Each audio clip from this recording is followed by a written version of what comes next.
Guys, இன்னைக்கு நாம that winter the wind ப்ளோஸோட அடுத்த பாட்டு தான் பார்க்க போறோம். அந்நேரம் கரெக்டா ஜீசுக்கு போன் வருது. அவங்க அப்பாவுக்கு உடம்பு சரியில்லைன்னு அவ ரொம்ப பதட்டமாயிடுறா. ஹீரோட ஃப்ரெண்டு ஜோய்க்கு ரொம்ப அடிபட்டு அப்படியே கீழே கிடக்குறான். ரத்தம்லாம் ஓடிட்டு இருக்கு. ஹீரோ ஜோயால அவனை விட்டுட்டு போக முடியல. அவன் பக்கத்துல போலான்னு பார்க்கும்போது போலீஸ் வந்து புடிச்சிடுறாங்க. போலீஸ் புடிச்சு தரையோட அமுக்கிட்டாங்க. கரெக்டா அந்நேரம் ஜீசுவும் அதே ரோட்ல வந்து டாக்ஸிக்காக வெயிட் பண்ணிட்டு இருக்கா. டாக்ஸின்னு கத்துறா. அவளுக்கு வேற கண்ணு தெரியாதுல, அவளால ஒண்ணுமே பண்ண முடியல. அந்த இடத்துல என்ன நடக்குன்றதும் அவளுக்கு தெரியல. அவங்க அப்பாவுக்கு உடம்பு சரியில்லைன்ற பதட்டம் நம்ம ஹீரோ ஜோயை அரெஸ்ட் பண்ணி ஜெயில போட்டாங்க. இப்ப இவனை பார்க்க அந்த சாரா வந்திருக்கா. கூடவே ஒரு லாயரும் வந்திருக்காரு. இவனும் வந்து உட்காந்து அவளை நக்கலா பாத்துட்டு இருக்கான். எவ்வளவு கோவம் வரும். ஆனா அவளுக்கு கொஞ்சம் கூட குற்ற உணர்ச்சியே இல்ல. நல்லா என்ன மாட்டி விட்டிய, அதுவும் பாஸ் கிம்மோட கிளப்ல இருந்து வந்த பணத்தை ஃபுல்லாத்தையும் அடிச்சிட்டேன்னு சொல்லி கேஸ் போட்டிருக்கிய. என்ன லாயர், நீ தானே அவளுக்கு இதெல்லாம் சொல்லி கொடுத்தது? இதெல்லாம் யோசிக்கிற அளவுக்கு இவ அறிவாளி கிடையாது அப்படின்னு சொல்லிட்டு இருக்கும்போது ஒரு வருஷம் நீ ஜெயிலே கிடக்கணும் அப்படின்றா.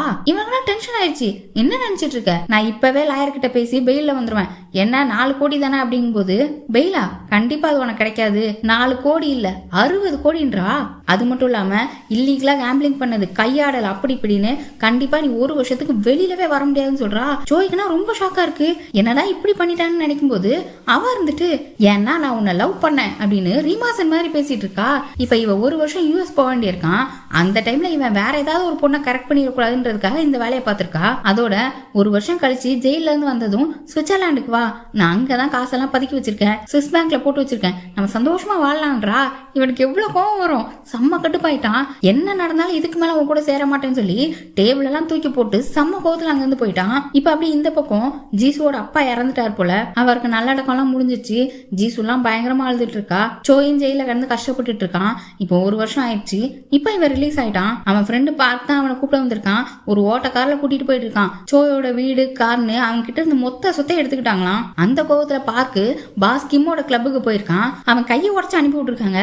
அப்புறம் கை சரியானதுக்கு அப்புறம் திரும்பவும் போயிருக்கான். காலை உடச்சு அனுப்பி விட்டுருக்காங்க. அப்புறம் திரும்பவும் போயிருக்கான். நான் உனக்கு காசு தரேன், எனக்கு கீழே வேலை பாருலாம் சொல்லியிருக்கான். ஆனா சோய் மேல உள்ள விசுவாசத்திலையும் பாசத்திலையும் முடியாதுன்னு சொல்லியிருக்கான். அப்புறம் இவன் வாயில 2 பல்ல உடச்சு அனுப்பி விட்டுருக்காங்க. இப்ப கட்டின பல்லோட தான் அலையறான் போல. இப்ப 2 பேருமே ஒரு 6 இருந்த இடத்துக்கு தான் வந்திருக்காங்க.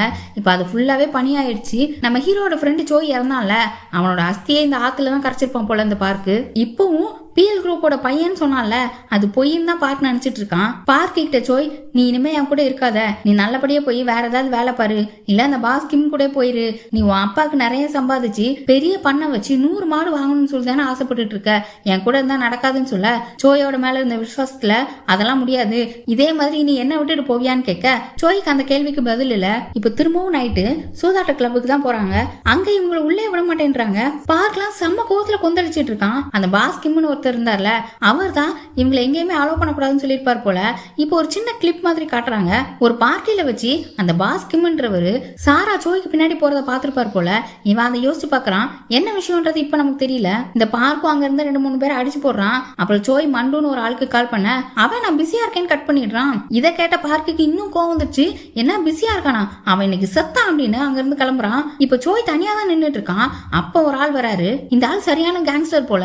இந்த பாஸ் கிம்முக்கு கீழே தான் வேலை பாக்குறாரு. நம்ம இவரை டான்னு வச்சுப்போம். பாஸ் கிம்மோட 60 கோடி இருந்துச்சுல, அதை வசூல் பண்றதுக்காக தான் வந்திருக்காரு. அது மட்டும் இல்லாம இவர் காசு வசூல் பண்றதுனால இவருக்கு ஒரு 10%, அதனால ஒரு 70 கோடி கிட்ட இவன் கொடுக்க வேண்டியிருக்கு. இப்போ அதை வசூல் பண்றதுக்கு தான் இந்த டான் வந்திருக்கான். சோயும், நான் வாழ்நாள் அவ்வளவு காசை பார்த்ததே இல்லடா அப்படின்னு சொல்ல, நானும் தான் பார்த்ததில்ல, நீ கொடுத்தாதான் நானும் அதை பார்க்க போறேன்னு சொல்லிட்டு உனக்கு 100 நாள் தான் டைம்னு சொல்லிட்டு போற போக்குல சத்தக்குன்னு ஒரு ஏத்து சோயோட வயிற்றுல ஏத்திடுறான். இப்ப லைட்டா தான் இறக்கிருக்கேன், அடுத்து வருவேன், தரல இன்னும் 10 சென்டிமீட்டர் தள்ளி ஏத்துவேன், நாம இதுக்கு முன்னாடி ஃப்ரெண்டா இருந்துக்கலாம், அதுக்காக நான் உன்னை விட்டுருவேன் நினைச்சிடாத, ஹாஸ்பிட்டலுக்கு போ அப்படின்னு சொல்லிட்டு போறான். சோயெல்லாம் கிட்டு நடுங்கிட்டு இருக்கான். அவனால அசைய கூட முடியல. அப்படியே சாஞ்சுக்கிட்டே கீழே விழுறான். ஆனா உயிரோட தான் இருக்கான். அப்படியே இங்க கட் பண்ணி நம்ம ஜீசுவை தான் காட்டுறாங்க. இவ இப்ப 3 மாசமா டெம்பரவரியா இந்த பிஎல் குரூப்ல சேர்மனா இருக்கா போல. ஒரு பிரசன்டேஷன் நடக்கு, அதுக்கு தான் வந்திருக்கா. இந்த செக்ரட்டரி வாங்க கூடவே வந்து அவளை கையை பிடிச்சி ஸ்டேஜுக்கு கொண்டு நிறுத்த ஜீசுவும் ஒரு பிரசன்டேஷன் பண்றா. ரொம்பவே நல்லா இருக்குன்னு எல்லாருமே கை தட்டி அப்ரிஷியேட் பண்றாங்க. அப்புறம் லிப்ட்ல போயிட்டு இருக்கும்போது கூடவே லாயர் ஜங்கு, செக்ரட்டரி வாங், அவளோட ஃபியான்சியும் கூட தான் இருக்கான் மியோங். இவங்க 4 பேருமே லிப்ட்ல போயிட்டு இருக்கும்போது லாயர் ஜீசு கிட்ட, நீ சூப்பரா பண்ணிட்டமா, நல்லா பண்ற, உன் அப்பா மட்டும் இப்ப இருந்தாரு உன்னை பார்த்து பெருமைப்படுவார்னு சொல்ல, அதெல்லாம் ஒண்ணும் இல்ல, எப்படியும் இதுக்கப்புறம் நான் சேர்மனா இருக்க போறது இல்ல, எல்லாரும் அப்ரிஷியேட் பண்ணாங்கதான், நல்லா பண்ணேன்னு சொன்னாங்கதான், இல்லன்னு சொல்லல. இப்ப 3 மாசமா நான் டெம்பரவரியா இருந்தேன். அதுவும் எதனால, என் அப்பாவோட பொண்ணுன்ற காரணத்தினால்தான் இன்னையோட 3 மாசம் முடிய வேற போகுது. எல்லாரும் நான் நல்லா பண்ணிருக்கேன்னு சொல்லி அப்ரிஷியேட் பண்ணிருக்க மாட்டாங்க.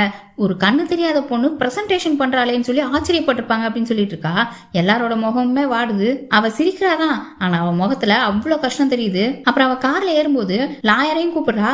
இல்லம்மா நான் இப்ப வரல, நான் உனக்கு ஒரு சர்ப்ரைஸ் வச்சிருக்கேன்னு சொல்லி அவளை அனுப்பி வைக்கிறாரு. இப்ப கார்ல போயிட்டு இருக்கும் போதே செக்ரட்டரி கிட்ட என்ன சர்ப்ரைஸ்ன்னு கேக்குறா. ஆனா செக்ரட்டரிக்கும் தெரியல. அவங்க ஜிசுவோட கல்யாணத்தை பத்தி தான் பேசுறாங்க. மியோவுக்கும் உனக்கும் என்கேஜ்மெண்ட் முடிஞ்சு 2 வருஷம் ஆகுது, எப்பதான் கல்யாணம் பண்ணிக்க போறேன்னு சொன்னா, என் அப்பா விருப்பப்பட்டாரு என்கேஜ்மெண்ட் பண்ணி வச்சாரு, எனக்குலாம் அதுல விருப்பம் இல்ல, ஊனமுன்ற பொண்ணுனா எனக்குன்னு விருப்பம் இருக்காதா, நான் அவனை கல்யாணம் பண்ணிக்க போறது இல்லைன்னு சொல்லிட்டா.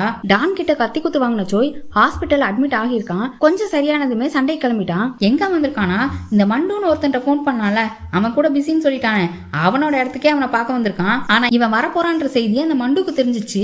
உடனே அவன் கேங்குக்கு போன் பண்ணி இங்க வர சொல்ல, அதுக்குள்ள சோய் வந்து இந்த மண்டுவை பார்த்து என்ன நினைச்சிட்டு இருக்க, உனக்கு நான் என்னெல்லாம் பண்ணிருக்கேன், ஆனா எனக்கு அவசரம்னா நீ பிஸின்னு சொல்லுவியான்னு சொல்லி போட்டு அடிக்கிறான். வேற யாராவது பண்ணிருந்தா பரவாயில்ல, நீ இப்படி சொல்லியிருக்கன்னு சொல்லி அடிக்கிறான். இந்த மண்டுக்கு சோய் தான் வீடெல்லாம் வாங்கி கொடுத்துருப்பான் போல. அது மட்டும் இல்லாம நிறைய தடவை உயிரையும் காப்பாத்திருக்கான். இந்த மண்டு பைய சோய் கிட்ட கெஞ்சிற மாதிரி தான் பேசுறான். நான் இப்படி பண்ண மாட்டேன், என்ன விட்டுரு அப்படின்னு. அப்படி பேசிட்டு இருக்கையில அடியாள் வந்துடுறாங்க. உடனே இந்த மண்டு பையலும் சேர்ந்து அவனை போட்டு அடிக்கிறான். அப்ப அங்க அந்த டானும் வந்து ஜாயின் பண்ணிக்கிறான். சோய போட்டு அடி அடின்னு அடிச்சு கார்ல தூக்கிட்டு போய் நடு ரோட்ல வீசிட்டு போயிடுறாங்க. இவனு என்ன பண்ணான்னு தெரியாம அங்க இருந்து இவனோட ஃப்ரெண்டு சோய் இருக்கான்ல, மொட்டை மாடியில தான் ரூம் எடுத்து தங்கியிருப்பான், அந்த வீட்டுக்கு போறான். அந்த மொட்டை மாடியில வலி தாங்க முடியாம நின்றுட்டு இருக்கும் போது அங்க லாயர் ஜங்கு வராரு. நம்ம ஜீசு வீட்டுல இருந்தார்ல அந்த லாயர், அவர் வந்து இது சோயோட வீடா அப்படின்னு கேட்க, சோயும் இவன் ஃப்ரெண்டு சோயோட வீடு தானே, ஆமான்னு சொல்லிடுறான். நீங்க யாரு சோயான்னு கேட்க, இவன் சோய் தானே, அதுக்கும் ஆமான்னு சொல்லிடுறான். இவர் அடையாளம் தெரியலன்றத நோட் பண்றாரு. அப்புறம் அவரோட விசிட்டிங் கார்டை கொடுத்துட்டு, எனக்கு ஞாபகம் இல்லையா, நான் உன் அப்பாவோட ஃப்ரெண்டு தான், பீல் குரூப்போட லாயர், சின்ன வயசுல நான் உன்னை ஃபிஷிங் தான் கூட்டிட்டு போயிருக்கேன் அப்படின்னு சொல்ல, இவன் மண்டைக்குள்ள என்னென்னமோ ஓடுது. இவனுக்கு அப்பதான் புரியுது நம்ம ஃப்ரெண்டு சோயை தான் தேடி வந்திருக்காங்க அப்படின்னு. பழைய விஷயங்களும் இப்பதான் ஞாபகம் வருது. நம்ம ஃப்ரெண்டு சோய் பீல் குரூப்போட வாரிசுன்றது. இவனும் உடனே எல்லா விஷயத்தையும் யோசிச்சு பாக்குறான். ஏற்கனவே நிறைய கடன் இருக்கு, நிறைய அடி வாங்கிட்டு இருக்கான், வீடு வாசல்னு எதுவுமே இல்ல, இன்னும் கடன் அடைக்க 93 நாள் தான் இருக்கு, என்னடா பண்ணன்னு யோசிச்சுட்டு, எனக்கு ஞாபகம் இருக்கு, உங்களுக்கு ரொம்ப வயசாயிடுச்சு அங்கிள் அப்படின்னு சொல்லிடுறான். இவன் ஒருவேளை அவனோட ஃப்ரெண்டு சோயா நடிக்க பிளான் பண்றானா என்னன்றது புரியல. ஆனா இவன் முகத்திலயும் ஒரு தெளிவும் இல்ல.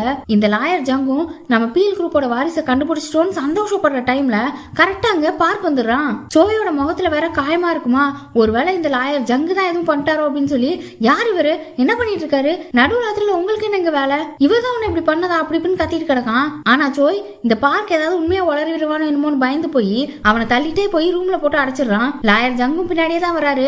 அவர்கிட்ட நான் உங்ககிட்ட நாளைக்கு பேசுறேன் அப்படின்னு சொல்லிட்டு ரூம்குள்ள போறான். இந்த பார்க் பைப்ல இது யாரு, அந்த டான் அனுப்பிச்சாளா இல்ல பாஸ் கிம்மோட ஆளான்னு கேட்டுட்டு இருக்க, எங்க இவனால குட்டு உடஞ்சிருமோன்னு சொல்லி அவன் வாயை சோய் பொத்திக்கிட்டான். இப்ப வெளியில நின்னுகிட்டே லாயர் சோய் கிட்ட பேசுறாரு. உன் அப்பா இறந்து 1 வருஷம் ஆயிடுச்சுப்பா, நீ நியூஸ் பேப்பர்ல பாத்திருப்பேன்னு நினைக்கிறேன், உன்னை நான் இத்தனை நாளா தேடலன்னு உனக்கு கோவம் இருக்கதான் செய்யும், ஆனா உனக்காக உன் தங்கச்சி வெயிட் பண்ணிட்டு இருக்கா, அவளை பத்தியாவது யோசி, ஜீசு இப்ப தனியா இருக்கா, உன் அப்பா பண்ண தப்புக்கு அவளை தண்டிச்சிடாத, அவளால இப்ப எதையுமே பார்க்க முடியாது, அவளுக்கு கண்ணு தெரியாம போச்சு, நீ ஒரே ஒரு ஆள் தான் இப்ப அவளை பாத்துக்க முடியும் அப்படின்னு சொல்லிட்டு இருக்கும்போது அவன் 1 வருஷத்துக்கு முன்னாடி நடந்தது யோசிச்சு பாக்குறான். ஜீசு இவன் கிட்ட வந்து பேசிருப்பால, அப்புறம் டாக்ஸிக்கு கூட வெயிட் பண்ணிட்டு இருந்திருப்பாளே, அவன் அண்ணன் அடிபட்டு கிடந்தப்போ அதெல்லாம் யோசிச்சு பாத்துட்டு இருக்கான். இவன் எதுவுமே பதில் சொல்லணும்னு லாயர் ஜங் கதவை தட்டுறாரு. சோய் சோய்னு கூப்பிட இவனா கத்தி விட்டுறான். நான் தான் நாளைக்கு கால் பண்றேன்னு சொல்றேன் நானு. அவரும் வேற வழி இல்லாம கிளம்பிடுறாரு. அவர் கிளம்பிட்டாருன்றத ஜன்னல் வழியா பார்த்து கன்ஃபார்ம் பண்ணிட்டு இவன் ஃப்ரெண்டு சோயோட திங்ஸ் எல்லாம் செக் பண்ணி பாக்குறான். இந்த பார்க்குக்குனா என்ன நடக்குதுன்னே புரியல, அப்படியே பார்த்துட்டே நிக்கிறான். அப்பதான் சோய் அவன் ஃப்ரெண்டு சோய் இருக்கான்ல, அவனோட ஐடி கார்டு, அவனோட ஃபேமிலி போட்டோ, அப்புறம் எல்லோ கலர்ல ஒரு பொம்மை மாதிரி இருக்கு, அது அவங்க அப்பாவோட நியூஸ் பேப்பர் கட்டிங்னு நிறைய சேகரிச்சு வச்சிருக்கான். இப்பதான் இவனுக்கு கன்ஃபார்மா புரியுது, அப்ப நம்ம ஃப்ரெண்டு சோய் தான் பிஎல் குரூப்போட வாரிசுன்றது. அப்படியே ஷாக்ல உறைஞ்சு போய் நிக்கிறான். பார்க் என்னன்னு கேட்க லாயர் ஜங்கோட விசிட்டிங் கார்டு அவங்க கிட்ட கொடுத்துட்டு, சோய் நிஜமாவே பிஎல் குரூப்போட வாரிசு அப்படின்னு சொல்றான். பார்க்கு கிட்ட இன்னும் நம்பிக்கை வரல, அவன் சிரிக்க தான் செய்யறான். இப்ப வந்துட்டு போனார்ல, அவர் நம்ம ஃப்ரெண்டு சோயை தான் தேடி வந்திருக்காரு, அவனோட அப்பா இறந்துட்டாரான்னு சொல்ல, பார்க் உடனே அதான் அவன் ஏற்கனவே இறந்துட்டானே, அதை நீ சொல்லலையான்னு கேக்குறான். இந்த சோய் மூஞ்ச பார்க்கவே முடியல, அப்படியே அப்பாவியா பாக்குறான். அவனுக்கு என்ன நடக்குது, என்ன நம்ம பண்றோம் அப்படின்றதே தெளிவா இல்ல. நான் நம்ம ஃப்ரெண்டு சோய் மாதிரியே அவர்கிட்ட நடந்துகிட்டேன் அப்படின்னு சொல்றான். இதுக்கப்புறம் தான் ஆள் மாறாட்ட கதெல்லாம் வரப்போகுது. என்னென்ன சுவாரஸ்யங்கள் இருக்குன்றத வரப்போற எபிசோட்ஸ்ல பாருங்க. அதுக்கு சேனலை சப்ஸ்கிரைப் பண்ணி பெல் ஐகானை பிரஸ் பண்ணி வச்சுக்கோங்க. வீடியோ பிடிச்சிருந்தா லைக் பண்ணுங்க, ஷேர் பண்ணுங்க. Bye by.